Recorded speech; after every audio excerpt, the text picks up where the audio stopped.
जी अस्सलाम वालेकुम रहमतुल्लाहि व बरकातुहू।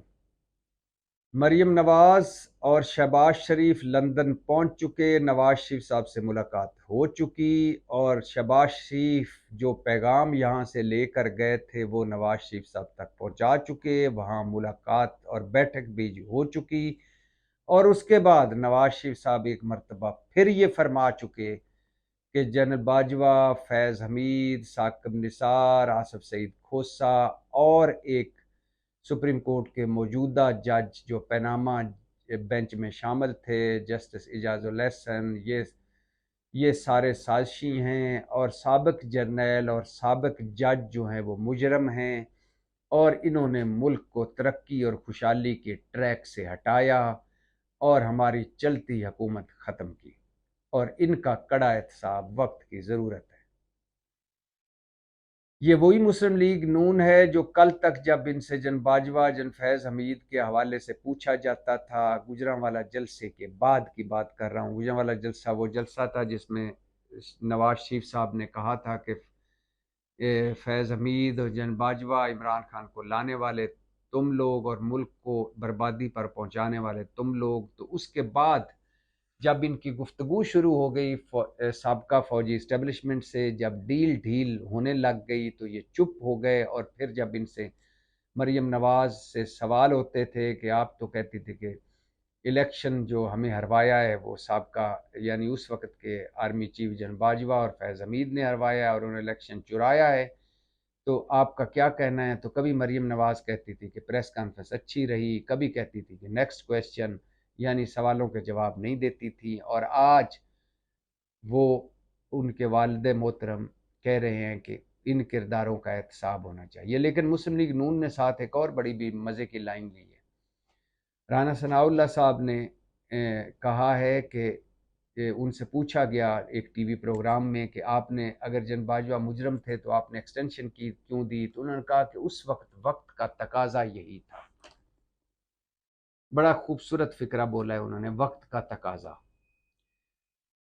वक्त का तकाजा यानी ज़ियाउल हक असली शहीद है, वक्त का तकाजा नहीं, भुट्टो असली शहीद है, वक्त का तकाजा। बेनज़ीर भुट्टो गद्दार है, वक्त का तकाजा नहीं, बेनज़ीर भुट्टो वतन परस्त है और इससे हमने मैसाके जमहूरियत करना है, वक्त का तकाजा। आसफ जरदारी डाकू, वक्त का तकाजा। आसफ जरदारी हमारे साथी, वक्त का तकाजा। परवेज़ मुशर्रफ गद्दार है, वक्त का तकाजा। परवेज़ मुशर्रफ से डील, वक्त का तकाजा। परवेज़ मुशर्रफ पर केस चलाया जाए, वक्त का तकाजा। परवेज़ मुशर्रफ का नाम ECL से निकाल कर उन्हें बाहर भिजवाया जाए, वक्त का तकाजा।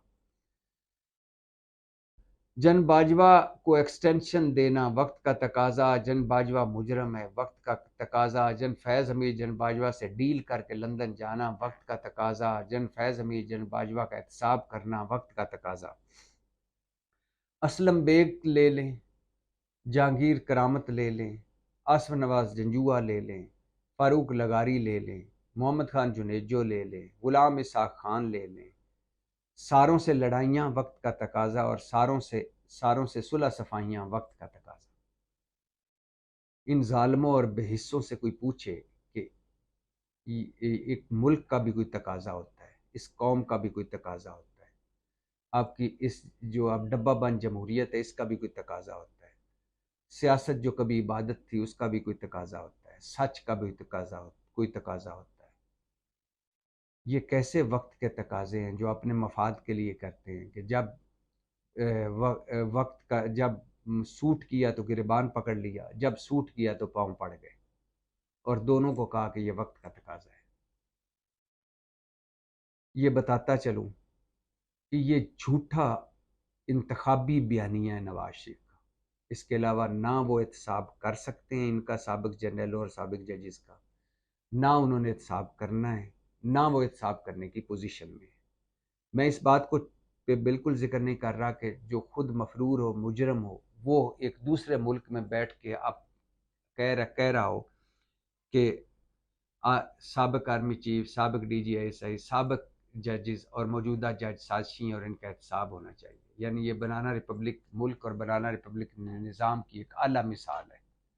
इसको छोड़ दीजिए, मैं इस पर बात नहीं कर रहा।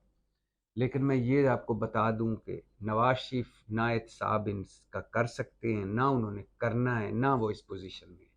ये सिर्फ एक झूठा इंतखाबी बयानिया है, और ये सिर्फ एक एंटी इस्टेब्लिशमेंट होकर जाली इनकलाबी बनकर लोगों को अपनी तरफ राग़िब करने का एक तरीका है।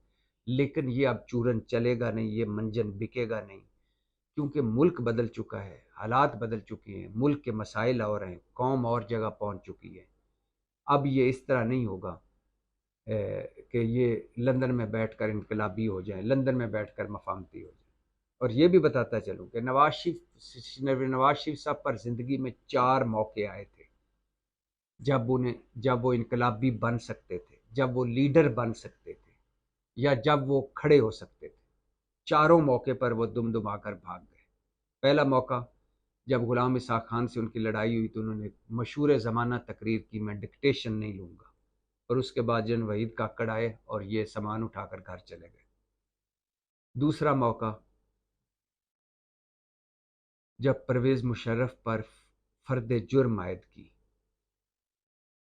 तो केस चलाया जाना चाहिए था, लेकिन थोड़ा सा प्रेशर पड़ा, परवेज़ मुशर्रफ का नाम इन्होंने ECL से निकाला और परवेज़ मुशर्रफ मुल्क से बाहर चले गए। तीसरा मौका, जब 99 में परवेज़ मुशर्रफ ने मार्शल लॉ लगाया, इनको जेल में डाला, उस वक्त खड़े होने का वक्त था ये, लेकिन ये डील करके लंदन चले गए। और चौथा मौका, जब इमरान खान वज़ीर आज़म बने थे और ये पनामा लीक्स में ये नायल हुए थे, जेल गए थे, उस वक्त खड़े रहने का वक्त था, उस वक्त ये डील करके फिर लंदन चले गए।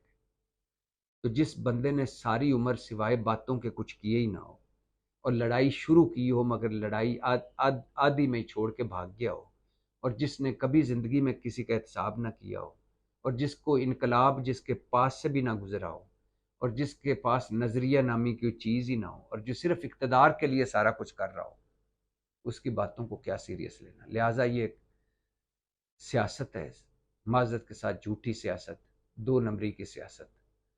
और ये कहते कहते वो वापस आएंगे, ये कहते कहते वो इक़्तिदार में आएंगे, और फिर भूल जाएंगे, ऐसे ही जैसे उन्होंने कहा था कि मैं करगिल कमीशन बनाऊंगा, मैं जिन्होंने मार्शल लॉ लगा, जिन्होंने मुझसे इस्तीफ़े दिलवाए उनका मैं एहतसाब करूंगा, मैं एबटाबाद कमीशन की रिपोर्ट पब्लिक करूंगा, मैं साजिशों को बेनकाब करूंगा, और फिर सारा कुछ भूल गए। लिहाजा मिज़ाहिया फिल्में देखना जारी रखें। पाकिस्तान जिंदाबाद।